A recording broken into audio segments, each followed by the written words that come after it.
Hey guys, welcome to another Learning the StarCrafts. This video is going to be the basics of Terran. That's the tech tree and the units and the basic stuff you need to know to get started. First thing you need is the supply depot, and that's what gives you your supply count. Something unique to Terran, the way that you place your buildings, is you can completely block off this ramp here. So we'll place our barracks there, that's our first production building. And we can put another supply depot right here, so that the ramp is completely walled off, and our units can get through because you can lower the depots and put them up again. So when you want to go through, you can lower it, but it means that the enemy will have to destroy the building in order to get through. And now we've got the barracks available, and to start off with, our basic thing is the marine. Just a basic unit can attack ground and air, and you can also make a reaper, which is a little bit more expensive because it requires gas as well. But it is very useful in the early game because it can jump up and down cliffs. So, for example, this here, the Reaper could just jump up and down here. So it's really good for scouting because even if you're against another Terran and they've walled off, you can still get into their base. The Reaper's also a lot faster than most units, so it can just dart in and out.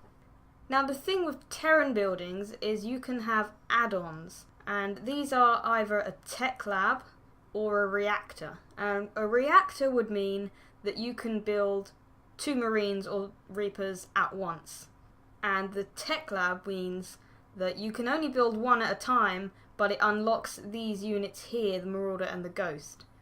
So you have to decide, do you want to build things really quickly or do you want to go for the higher tier units? So I've added a tech lab on there, and you can see this one now is no longer grayed out. I can make marauders. Now this last one, the ghost, we're only halfway there. As you can see, there's another red thing, requirement there. We need the Ghost Academy, which is an advanced structure, and we can build that right now. And put that down, and that will allow us to build ghosts. Ghosts are spellcasters. Terrans don't have too many of them, but they're really good. They can cloak themselves. They have a snipe ability, which does a lot of damage in one hit to a single unit. They also have a nuke, which you have to purchase separately, but then it does a huge explosion on a targeted area and does a lot of damage. They can also do EMP, which is very useful against Protoss. It removes the shields and energy of units in a targeted area. Now our next building up from the barracks is the factory.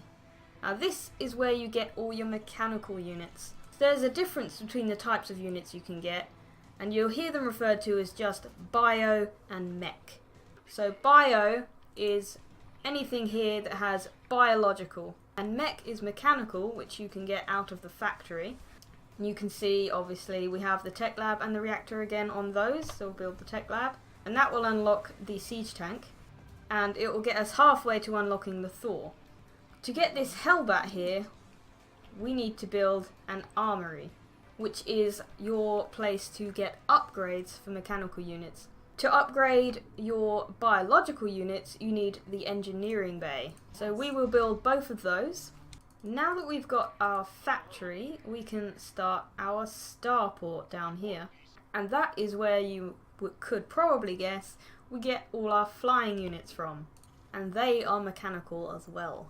So now our starport is done, and the basic units we've got are the Viking and the Medevac. The Viking is a flying unit that can only attack air, but it can land to attack ground units, but it can only do one at a time. The Medevac is an essential unit for Terran if they are going for bio units, because they can heal. They can heal any unit that is biological. And in order to heal your mechanical units, you can repair them with SCVs, just like you can with buildings. So the other thing that the Medevacs can do is pick up units.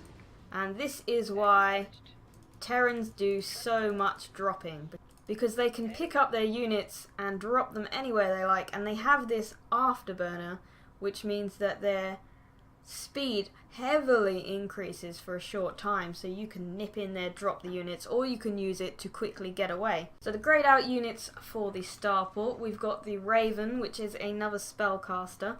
That can't directly attack.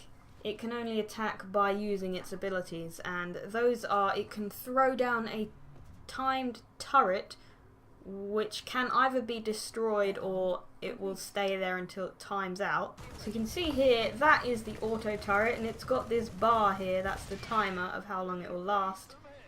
And it will just stay there and hit anything. It can be killed off though, it does have health, but obviously your opponent has to decide whether it's worth it, because they will take hits trying to take it out. They also have a seeker missile. You can send it at a specific target unit and it will explode doing area of effect damage. The last thing the Ravens can do is put out a point defense drone which will float there and shoot down enemy missiles. And that is a timer as well. That will stay there until it times out. Next we've got the Banshee, which can only attack ground units, but it can cloak itself, so it is really useful for harassment. The last, final tiered unit that the Terran have is the Battle Cruiser. This is a extremely expensive unit, takes up 6 supply, just one of them. And to be able to build this, you need the fusion core. And the Battle Cruiser has its own separate upgrades. You can get it so that it starts with more energy, and you can also upgrade it to have a Yamato cannon, which is basically just a huge missile that does a lot of damage on top of what the Battle Cruiser already does. You can see here the engineering bay, we've got our weapons and armor upgrades for our biological units. You can also upgrade your missile turrets, which you can see here. It's just a turret that you put down, and it has its own range, and it will attack any air units that come into its vicinity. So you can upgrade the range of those. You can upgrade the armor of your structures. You can also upgrade the bunker, which I haven't shown you. We'll put one down here. The bunker basically is a building where you can put ground units inside it, and they can attack from inside it without taking any damage themselves.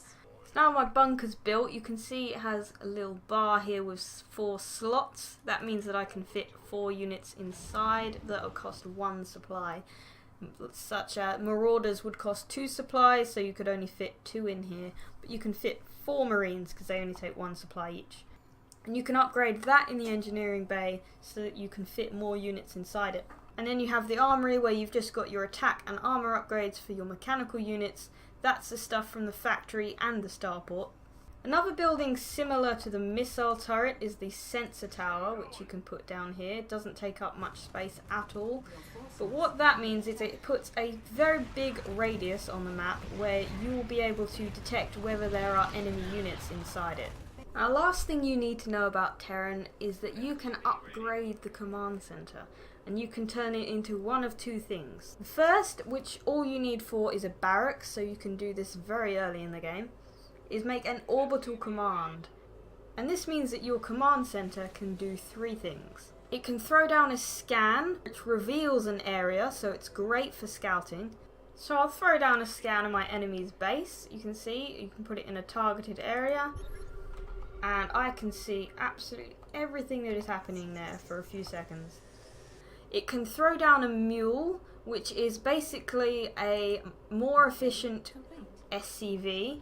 You throw that down and it collects minerals. These cannot collect gas, but they collect minerals a lot faster than ordinary SCVs do. They're on a timer, so they eventually will die.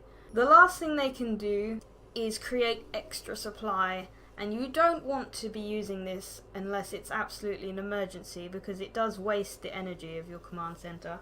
But if you're in a really tight spot and you're heavily supply blocked, you can throw down extra supply on any supply depot, and it will instantly give you a few more supply. So I'll throw down the supply.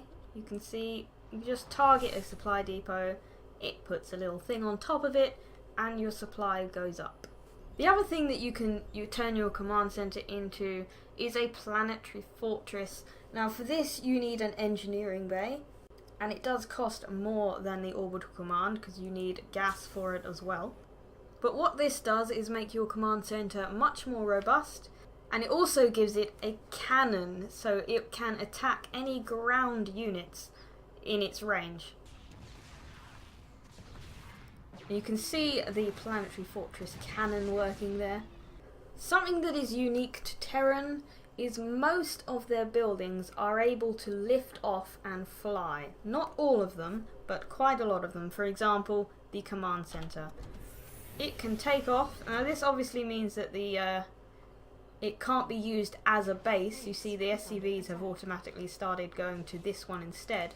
But it can move around. You can also do this with barracks and all your production abilities. So if they are in a lot of trouble, you can lift them off and float them away. Or if you just want to move them if they're not placed correctly. So the basic command center can lift off, as can the orbital command, but once you turn it into a Planetary Fortress, it no longer can. That is rooted to the ground. Thank you for watching. Please check out my other tutorials if you are a beginner. Like this video if you liked it, and I'll see you next time.